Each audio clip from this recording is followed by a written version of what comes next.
What is up, Internet? It's your boy Tanku, and today we're going to be talking about probably one of the biggest, most popular animes in recent years, if not ever. But before we get started, don't forget to subscribe to the channel, like the videos, keep hitting me up on the Twitter, Facebook, Instagram, and of course here in the comments down below. And with all that said, everybody, let's go ahead and get started.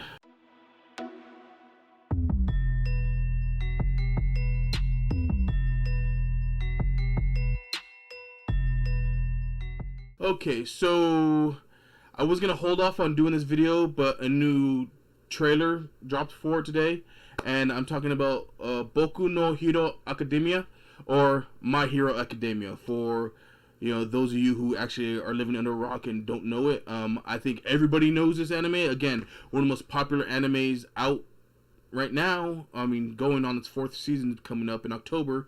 And of course, just if you go to any anime convention, there's always tons and tons of cosplayers for My Hero Academia. And so I'm gonna give you guys a quick rundown, even though it's probably not necessary, because if you're watching this video you probably know it well. But I mean, again, for those of you that might be living under a rock, I don't know, been in a coma or something, that don't know what this is, I'll give you a quick rundown. Basically, it's a superhero manga.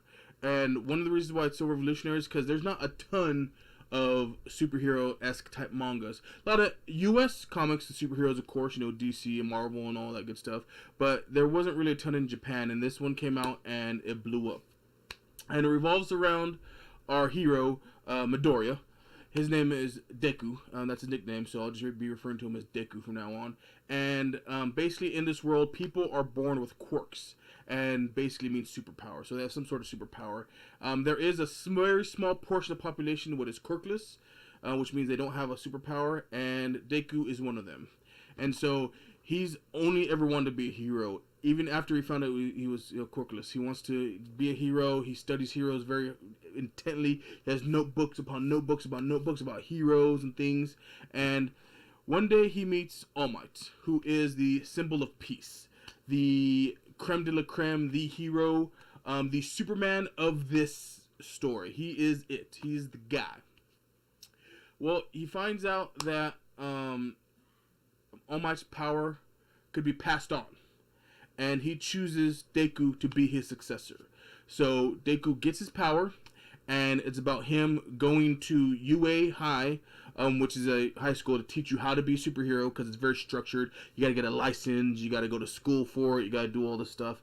And his struggles of trying to learn how to control All Might's powers, because it could be pretty damaging, and him meeting his school friends and their adventures together, going up against things like the League of Villains.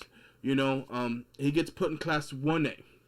And I'm going to mention the heavy hitters, of course, because if I didn't, you guys would probably do. So I'm going to go ahead and we're going to mention Bakugo, who is Deku's childhood friend and who's kind of a dick to him. Let's face it. He has a very strong quirk, or kirk, would pronounce that. And ever since Deku found out he was quirkless and Bakugo found out he has a really strong one, he always kind of treated Deku like crap, because Deku never gives up. Even though he doesn't have any powers, he still tries to help people, tries to make sure they're okay, and for some reason that always bothered Bakugo. So they grow a little bit as the story progresses, of course, they got going on. You got Shoto, who is the half cold, half fire guy. His story is a little much. He's the son of the number 2 ranked hero. So there's that complex going on, and some stuff happens to him that's pretty bad. They cover it in the anime if you haven't seen it, which I don't know why if you haven't, but you should check it out. It's pretty good.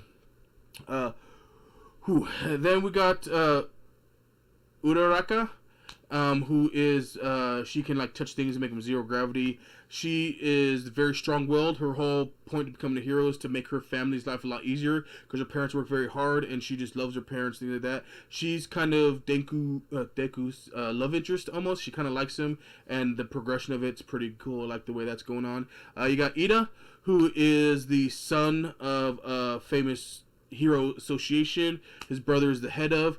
He admires his brother very much, wants to be just like him. That's why he's trying to be a hero. And so, that whole aspect of it's very well again. And then I'm going to talk about one more because, if you don't talk about Momo, I don't want to be crucified here, because especially Editor Senpai, he's like, you better talk about Momo. I'm like, all right, I'll talk about Momo.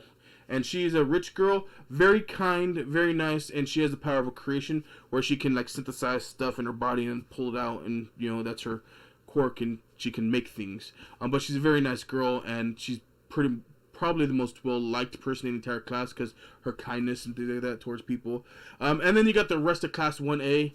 There's a lot of guys to mention in there, but there's a lot of cool characters, besides just who I mentioned here, but they're awesome. And it's basically about them learning how to control their powers, trying to become heroes, trying to learn how to be better heroes, going through stuff like tests to get their licenses. They have tournament arcs, they have parts where they're going after the League of Villains, because the League of Villains' point is to snuff out the light of the world, or the symbol of peace. So their plan is to try to kill All Might, to try to bring despair to the world, because like I said, All Might is the symbol of peace. There's a lot of stuff going on. People who watch it know. If you haven't seen it, I'm telling you, watch all 3 seasons. You could probably squeeze it in before October if you try really, really hard.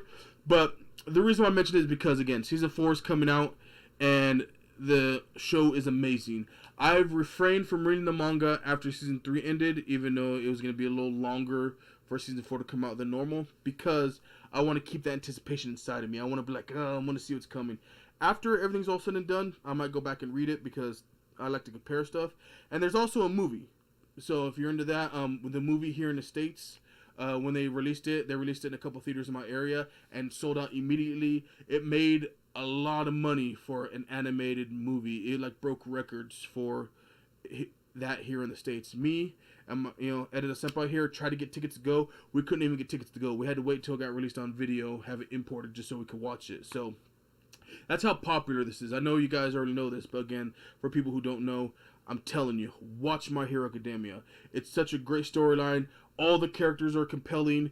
They know how to build them correctly. They don't Naruto it to where it's like, oh, look at this guy's cool, and then you never really hear from him again, or they get like a tiny little arc and it's done.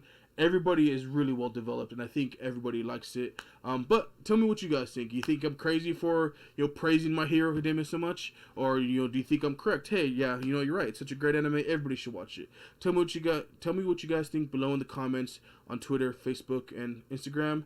And with all that said, everybody, let's have an awesome day.